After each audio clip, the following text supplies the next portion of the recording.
I gave birth to my daughter 9 months ago, and it was truly the best case scenario I could have asked for, especially for a 35-year-old first-time mom giving birth for the first time. Everything just went really smooth and calm, and in hindsight, it was such an empowering experience. It included 15 minutes of pushing and just 3 stitches.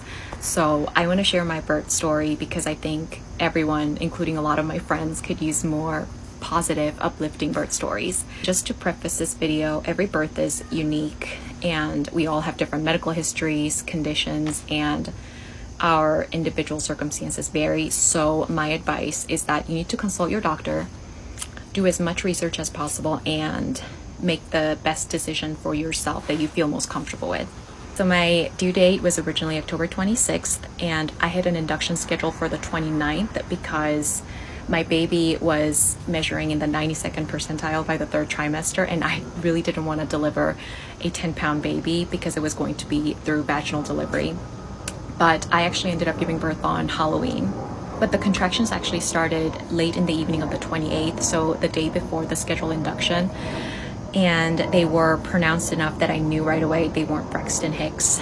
By the morning of the 29th, they were pretty intense, and I think by that point I just knew, or I felt like I knew, that the baby was going to come out naturally. So I had to call the hospital and told them that I wanted to postpone the induction to the next day, the 30th, just in case. Thankfully they had an availability at 3 p.m. so they booked me for 3 p.m. on the 30th.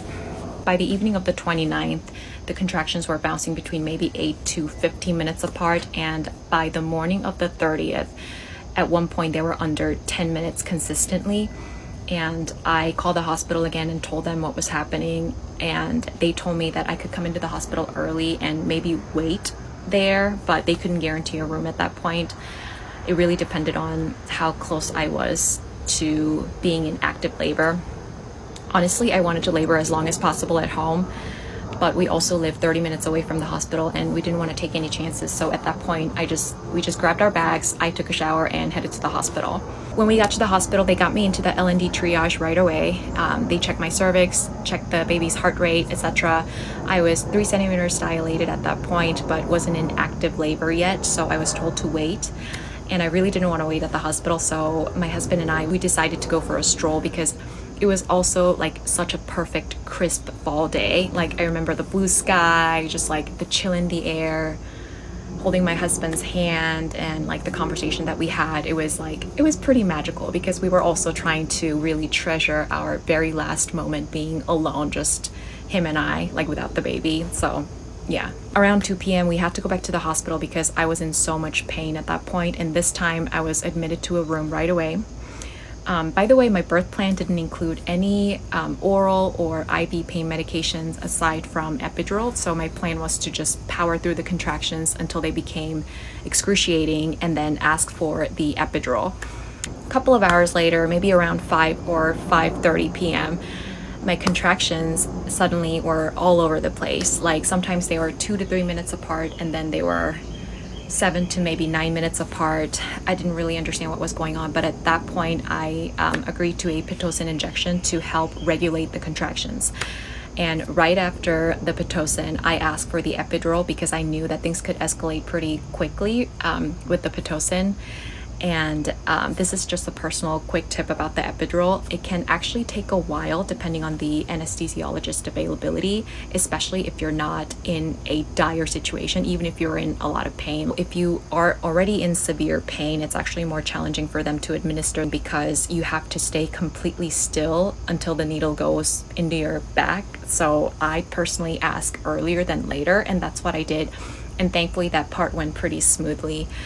And I remember feeling this like sort of cooling sensation from my spine, and then just gradually spreading throughout the entire back within about, I would say, 15 to 20 minutes after the injection. A few hours go by. Around maybe 10 p.m. we were like flipping channels between like basketball and like, I can't even remember what movie we were watching, but my water broke. Like it was just a gush of water just coming out of me involuntarily, and you know right away it's very, very different than peeing. I buzzed the nurse right away. She came in and she checked my cervix and she goes, "Congratulations, you're at 10 centimeters. And I remember just like looking at my husband because I was so shocked. Like I genuinely thought there'd be some middle ground between like 3 and 10 centimeters, but like nope, 0 to 60 just like that with the Pitocin. And the doctor came in right after to double check my cervix, and I was in active labor at that point. However, the baby's head hadn't come all the way down yet, so he wanted to give it like a couple of minutes. And that actually ended up being maybe like 20 to 30 minutes. The nurse stayed with me, the doctor left, and he came back, checked my cervix again, and told me that it was time to start pushing. At that point, I think it was around midnight.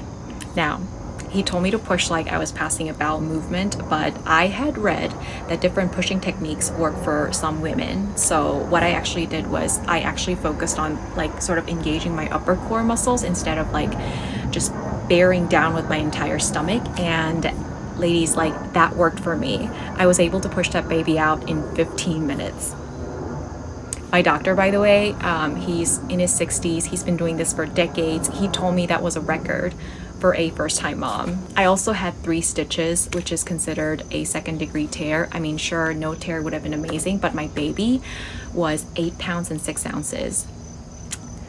For a 8 pounds and 6 ounce baby, just 3 stitches, honestly, that felt like a miracle. Like I was really, really happy with that. And yeah, I mean, like with the epidural, like I didn't feel the tearing pain. My hips and my back were a little bit sore, almost like cramping, but it was definitely bearable pain. And by the way, my husband got to witness the entire process from down there, like the vaginal tear, the bleeding, the birth, and me actually birthing the placenta afterwards. And I vividly remember him just blurting out, "She has hair on her shoulders and her back." And I think that moment really stuck with me because that's when I realized that another human being just came out of my body. I know it sounds crazy, but I think like up to that point, I was so focused on surviving the labor and delivery that I just kind of forgot the end game, I guess. So yeah, that's when I realized, oh my gosh, we're actually going to go home with another human, with a baby. I don't know, like it was crazy. They checked her vitals, gave her the vitamin K, rubbed her down, and put her on my bare chest, which is called skin to skin. It regulates the baby's body temperature, and it kicks off bonding and recovery for mom and the baby. And that's the part that I was so sure that I'd be sobbing through. But honestly, I didn't cry at all. Like not a single tear came out of me. Like I think I was just processing everything, and I was maybe still like in a bit of a shock. I don't know, like I remember my husband just like kissing my forehead, and he was like, "Thank you so much, like thank you so much for, you know, like she's perfect, and oh my goodness, like she's beautiful, like you're so amazing." And I'm just like sitting there, I'm like, yeah, cool, I did that.